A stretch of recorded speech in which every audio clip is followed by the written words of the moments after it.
Hello and welcome to 18 WJTS in.form. Next week is the Dubois County 4-H Fair. Well, actually, some things have already occurred and some things are happening this weekend. We're going to talk about that on this edition of In.form. I'm your host, Bill Potter. Joining me in the studio is Miss Dubois County 2018, Melanie Roberts. Melanie, welcome to the show. And also joining us, who has been here before, is Jennifer Monarch-McGuire, who is the 4-H Youth Development Educator for Purdue Extension. Yeah, I'm getting your titles right here in Dubois County. Well, the fair is coming up, but we did have last weekend or weekend before, we had the Queen was crowned. And Melanie, tell us about yourself. Where do you live, and where did you go to school, and where are you going to school now? I am 19. I'm going to Indiana State for art education and nonprofit. I graduated from Northeast Dubois in 2017, and I live in Nicholson Valley, so yes. Okay, Nicholson Valley, the big town right there in the valley. That's why you go to Northeast Dubois. Yes. But you are special this year in that you're the summer intern for Purdue Extension. Yes, very exciting. Is that like all summer long? When did you start? When do you end? I started at like the end of May, and I just go until I go back to school for a while, and I may continue afterwards, just pick up more activities with the kids and everything.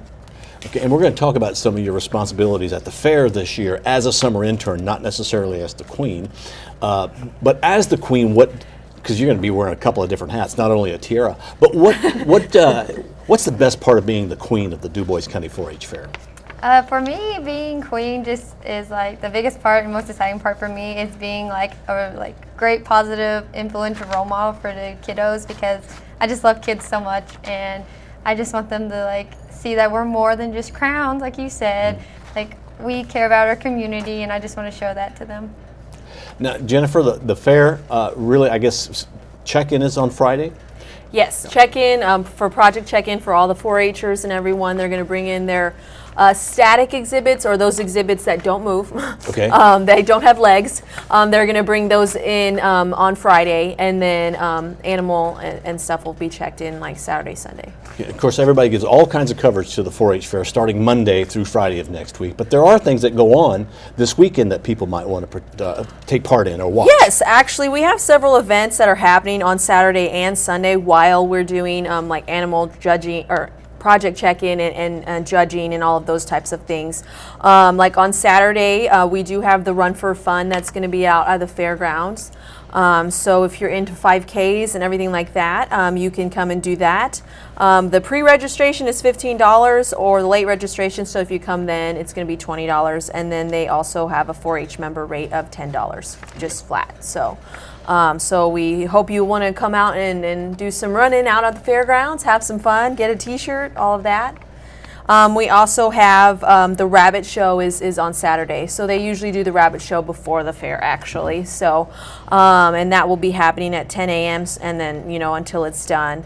And then, and we also have that evening, the Elite Pro Wrestling, which is something new that we haven't had this group out there before, but if you're into kind of professional or semi-professional wrestling, this would be a fun event to come out to, and it's $5, and it's in the grandstand. It'll start at 6.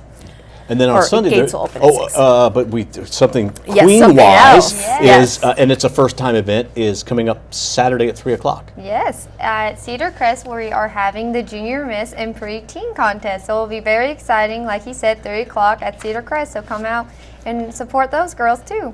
Because when you were crowned, you had the minis had an event, and then they had the teen and the Miss Dubois County. Now this is the Pre-Teen and Junior Miss. Yes, Okay. You'll cover all ages this year, so there won't be anyone missed. And it's a first-time event. Then on Sunday, we have some more, I guess some animals, that's when livestock is checked in, and then there's some shows? Yes, and we have a couple shows on Sunday too, so for those that might be interested in seeing them, we have the horse performance show. The horses have a lot of events throughout the week, so they start one of their shows on Sunday, and that is the horse performance show. It starts at 10 a.m., so if you're interested in horse shows at all, be a good one to come out to. We also have the dairy show and showmanship. That'll be at 1:30 that day, and a lot of times they have dairy at the same day they check in, because some of those animals are, milking and they need to go home right away. Now, you're going to have an opening ceremony. A lot of people think of the fair as starting Monday and running through Friday. So we're having opening ceremonies, although many things will have already occurred. But on Monday, at what time and what's going to happen? Well, this year, instead of more of a ceremony where we talk a lot, it's going to be more of just a celebration where we open the buildings and just celebrate 4-H and everything. So we're going to just, we're going to, say a couple words, but then we're going to open up the buildings at 5 so the kids can run in, they can see what they got on all their projects. And then we will have like giveaways. So we've got a wheel with some little fun 4-H trivia on it that you can spin, and if you get your answer right, you can get a 4-H prize. We also, I think we're going to have some balloons. We have face painting that's going to be there at that time. So I believe the Art Factory is coming in to do face painting during that time. And so we'll have just other giveaways too, like stickers, things like that, just to kind of celebrate 4-H and just a fun way to introduce the fair. So if folks are coming to the fair, that Monday, 5 o'clock is when to be there. Commercial exhibits start at 6, and they're open, I think, till 9 every night. We'll be out there having a booth. But now we're going to ask Melanie about something that she's doing as her summer intern. Okay, not the queen, but as the summer intern. There's a lot of kids that are out there throughout the day, and they need something to do, and that's what you're taking care of. Yes, so come out Monday and Tuesday from 10 a.m. to 12, and we're going to have a bunch of fun activities I have planned for all the kids, and tasty. There's some edible ones I have for a nice little snack, a 2-in-1, learning and, food. And it's just about giving them something to do, to have fun, and just enjoy themselves while they're killing time before everything starts that night. So. And that's from 10 to noon on Yes. Monday and Tuesday? Yes. Do these kids need to, and they're 4-H kids, but do they need to pre-register or just be there? Well, it's going to be helpful for us and Melanie if we can have them pre-register, and that's just so we make sure we have enough stuff for everybody. Okay. So if 50 kids show up, we might not be prepared for everybody. So it is helpful if you let us know you come. But if you kind of peek your head in and you didn't know about it and you want to join, as long as it's just 1 or 2 kids, then we could probably accommodate you. Now, there's a lot that goes on at the Dubois County 4-H Fair. Every night there is events going on. All day long there's events going on. Some 4-H, some not necessarily 4-H, grandstand events. Is that list available for somebody? Can they go online? Yes. Honestly, probably the easiest way is to Google Dubois County 4-H Fair, and a link should pop up to our website, and then you can follow that. Okay. If you are on social media a lot, there is the Dubois County Fairgrounds page, which is the one that the 4-H Council runs and stuff like that. They'll be posting events and everything on that, as well as our Facebook page, which is Purdue Extension Dubois County. We have all the events that are on there as well, and so you should be able to find out when things are. We're also on Twitter and Instagram, so any of those options would be good ways to find out and follow what's happening at the fair. Now, the Dubois County 4-H Fair, like all fairs in all the counties, serves a couple of purposes. One is it's a great way to showcase 4-H and all the projects that kids do. But it's also a time when the county gets together and celebrates together the unity of the county as a community. Yes, that is one way I would say that we're lucky in Dubois County. There are some surrounding counties that actually have a separate county and 4-H fair, so they don't necessarily have that community, having the county come together and celebrate alongside of 4-H. But that is one of the great things. Yes, we bring everyone together. We try to celebrate the whole county and just have a good time. We're hoping the weather will work out for us. There might be some rain and stuff, but we should still have a lot of fun out there. And we recommend that you bring water and stay hydrated, because I'm sure it will be hot. It is July. It's Fair Week. It One is. or two It's Fair things is Week. going to happen. It's going to be really, really hot, or it's going to rain. I thought we might get lucky this year because it was such a long winter, but we just skipped spring instead, That's right. so it didn't Right, really the work summer. out for us. Maybe so. we'll go right into fall next week. Who Yeah, knows? I don't know. We'll see. Now, Melanie, as the queen, what are you looking forward to doing at the fair? What's going to be the most fun for you? Well, I always love going to the shows and helping at the shows and handing out ribbons and so, but I really also enjoy the tug of war with everyone in the county. It's all the different teams and getting to talk with them, and then bringing the Queen's Court together and just doing that. That's always so much fun. So I'm really looking forward to that. Yeah, because that is Thursday night. Yes. Okay, I know with the radio station and the TV station, we're going to be crazy busy on Thursday because WBDC does the You got the Cornhole cornhole. Tournament Channel. WBDC is involved in the tug of war, and now Ty Hunter and myself are celebrity showmanship Yes. competitors, which is a new event. Yes, it is, and this is exciting. So this year we're not doing adult showmanship at the fair, but we are doing celebrity showmanship, which should be just as interesting. So we're getting, random local celebrities, such as Bill Potter, to come out there and show off their showmanship skills at the fair. And I'll tell you, I have never done that. I have no idea how you control a cow or a pig or a sheep. Do you know what we're going to get? Or do we not know till that night?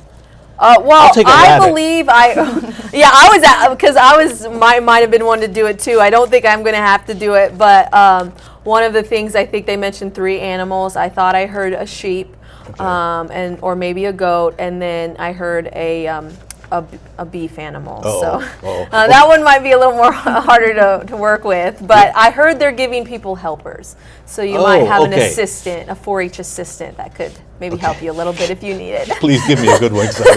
Will you be showing an animal that way? Or I have not been asked, but well, you'll be getting ready for the tug of war. Yeah, that will be exciting. I'm super excited for that. But if they need a surprise guest, I guess I just throw me into the ring and we'll see how it goes. Now, Jennifer, this is probably a question you don't get asked very often. What is your favorite thing at the fair? Because you and everybody at the office is working at the fair. Yeah. But what do you enjoy about the fair? Well, one thing I enjoy is like watching, I work with the junior leaders a lot, and watching them help out, and they help to put on the event on Tuesday night, which is a talent night, which is open to anyone, any adult, any youth, anyone can come and show their talent. You do not have to pre-register for that event. It's at 7:30 on Tuesday. I do like working with the junior leaders on that. And then Wednesday night is the robotics demonstration night. And for me personally, I work a lot with the robotics group. My passion is a little bit more the robotics direction than the livestock direction. So it's always really excited for me to see those kids showing off and being excited to show off what they've learned throughout the year to the public. And it's even more exciting this year because last year was the first year we did it, and we were having a little trouble getting kids to want to do it. This year, I'm not having any trouble. I'm getting all kinds of kids saying they want to do it. So now that they know what they're doing and other people are doing it, they have no problem getting up in front of people, and that's really exciting to see.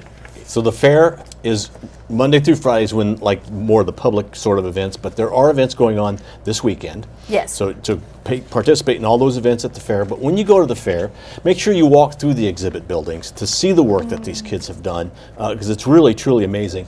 And if you've got little kids, this may be the first time and some of the only time that they'll be able to go and actually see an animal, touch an animal, and talk to the kids that raise these animals and find out what it takes to raise an animal. Yeah, now just so you know, for biosecurity purposes and stuff, you might not be able to touch all the animals you see. Yes. I do know some people in the rabbit barn are more than willing to let you pet a rabbit and stuff like that, but just be wary. Yes, always ask before you touch the animals.